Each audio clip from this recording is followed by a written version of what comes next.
What do we remember in November of 2008? Was it this moment?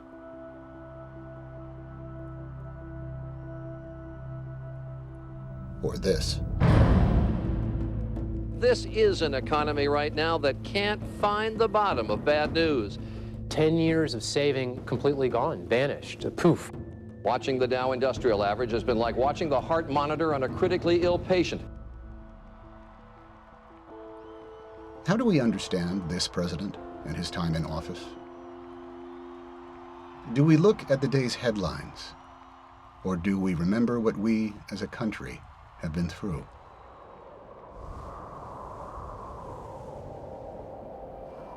The president-elect is here in Chicago, and he's named the members of the economic team, and they all fly in for the first big briefing on the economy.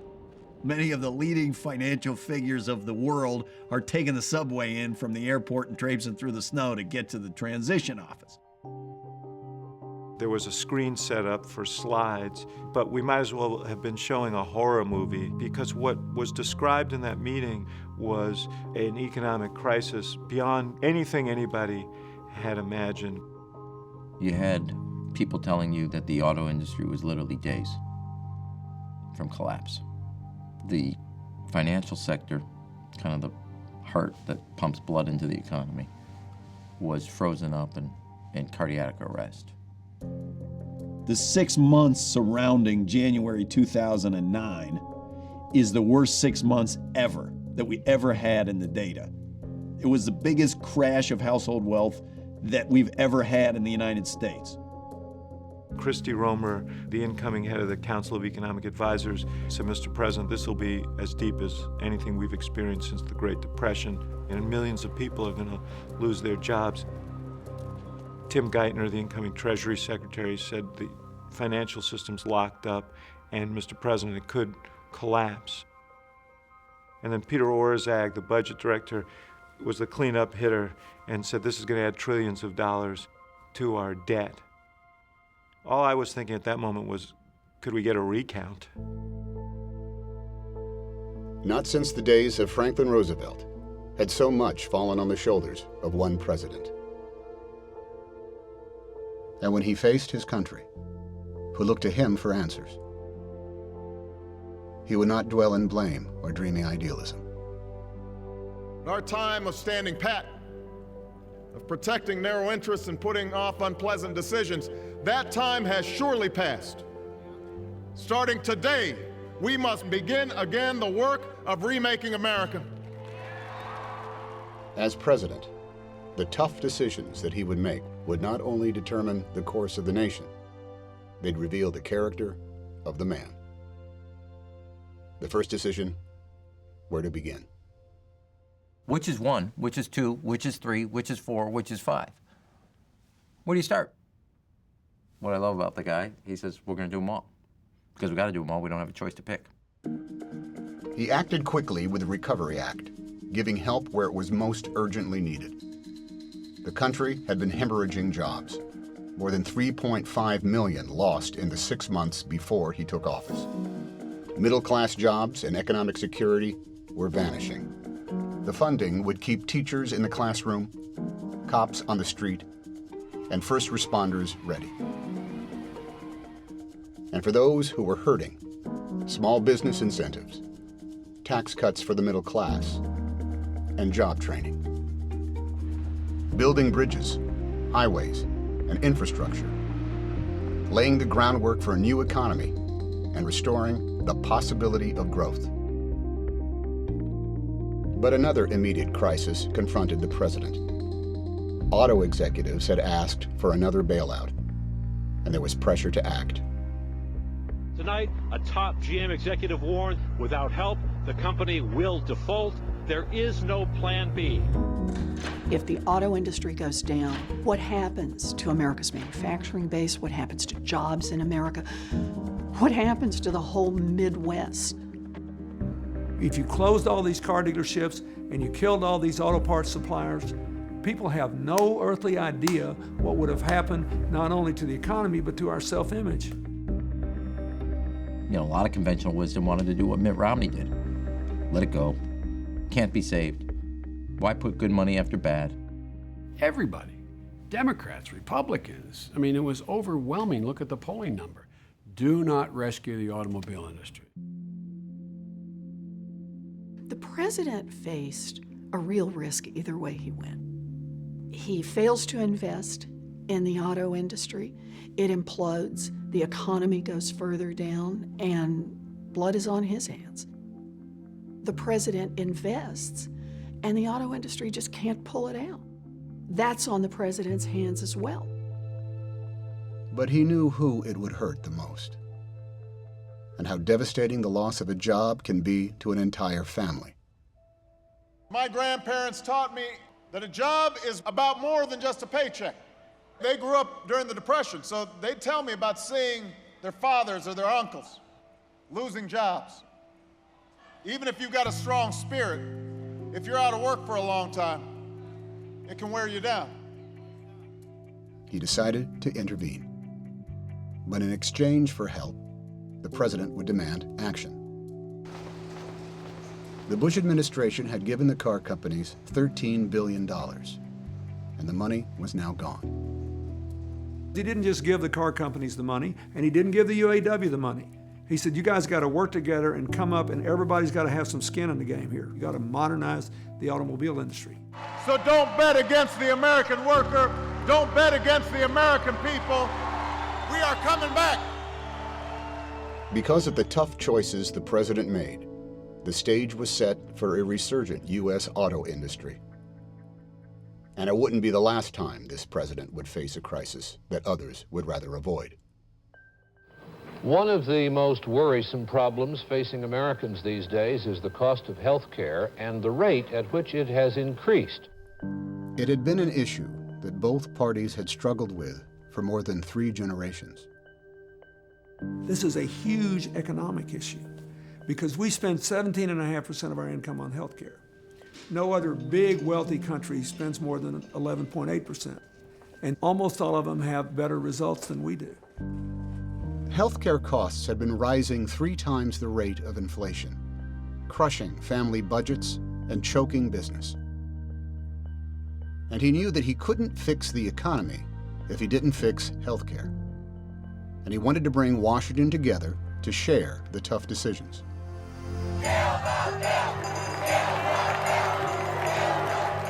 But he faced a fierce opposition, hostile to compromise.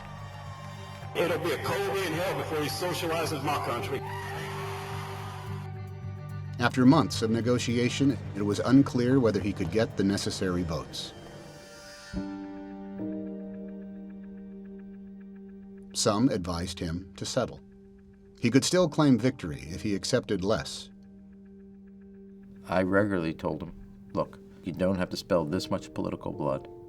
You won't get the health care accomplishment you're seeking, but you will have something. But he knew from experience the cost of waiting. When my mom got cancer, she wasn't a wealthy woman, and it pretty much drained all her resources.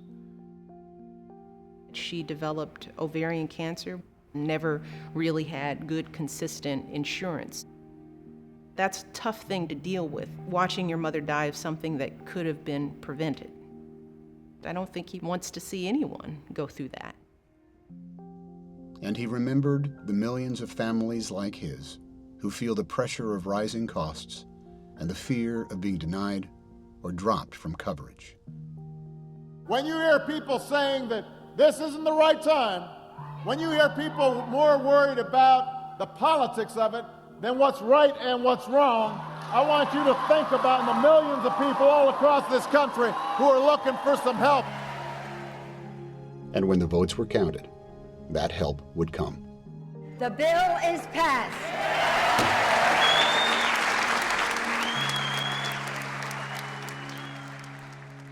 Beyond the crises at home, among the toughest calls that he would make as Commander-in-Chief. He had promised to bring a responsible end to the war in Iraq and bring the troops home. It was a promise kept. After 9 years in Iraq, all the troops are returning.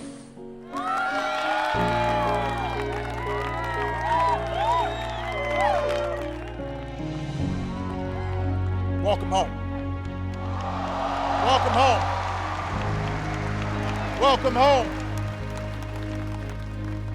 And it was part of his broader plan to refocus our efforts on those that had attacked us.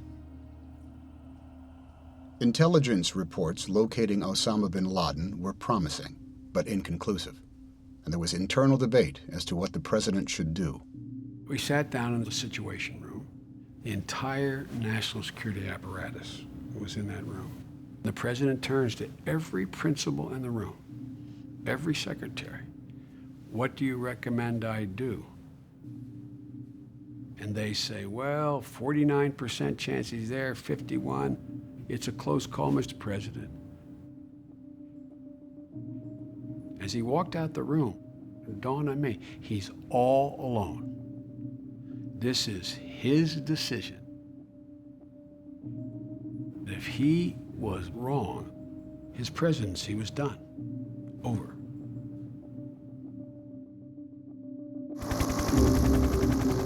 Today, at my direction, the United States launched a targeted operation that killed Osama bin Laden, the leader of Al-Qaeda. A small team of Americans carried out the operation with extraordinary courage and capability. No Americans were harmed. They've been planning this operation for more than 8 months, but in the end it came down to a period of just 40 minutes when it could either be a major success or a disastrous failure. A lot of people have asked, how did you feel when you first heard that it was bin Laden and he had been killed? And the truth is, I didn't have time for a lot of feelings at that point because our guys were still in that compound. And it wasn't until I knew that they were across the border, they were safe, everybody was accounted for, including the dog, that I allowed some satisfaction. He took the harder and the more honorable path. When I saw what had happened, I thought to myself, I hope that's the call I would have made.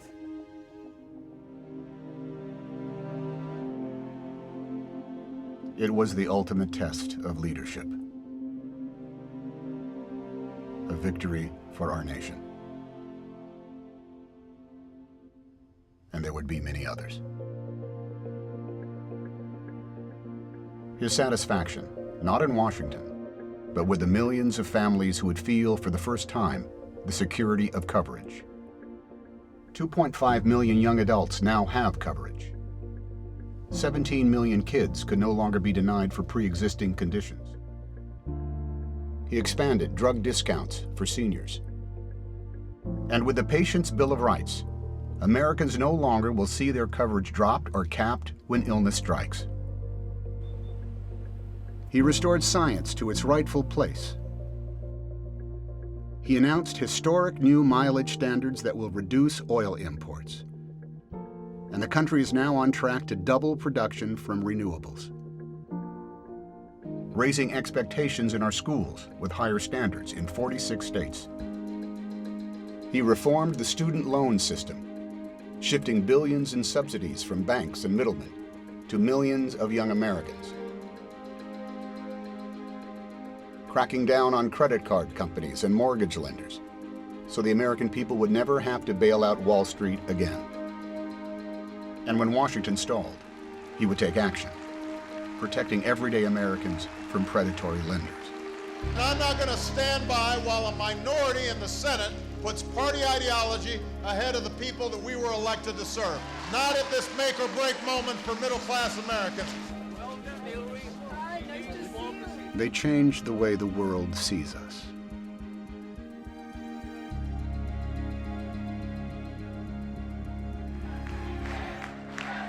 And brought fairness to soldiers who want to serve their country regardless of who they love. Thank you.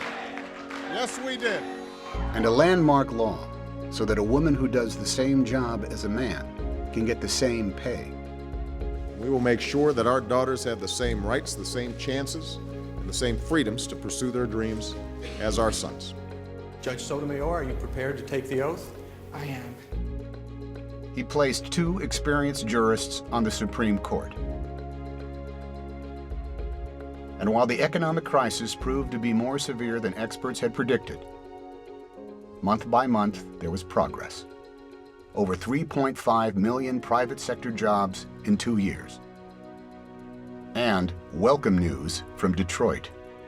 It is a banner day for the resurgent U.S. auto industry. Less than 2 years after coming out of bankruptcy, General Motors announced today it is investing $2 billion in 17 plants.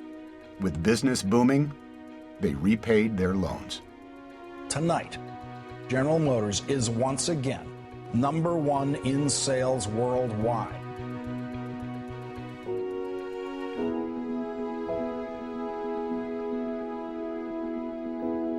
Time and time again, we would see rewards from tough decisions he had made. Not for quick political gain, but for long-term and enduring change.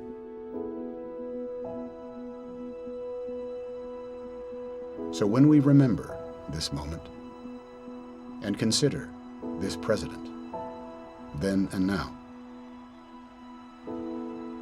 let's remember how far we've come and look forward to the work still to be done.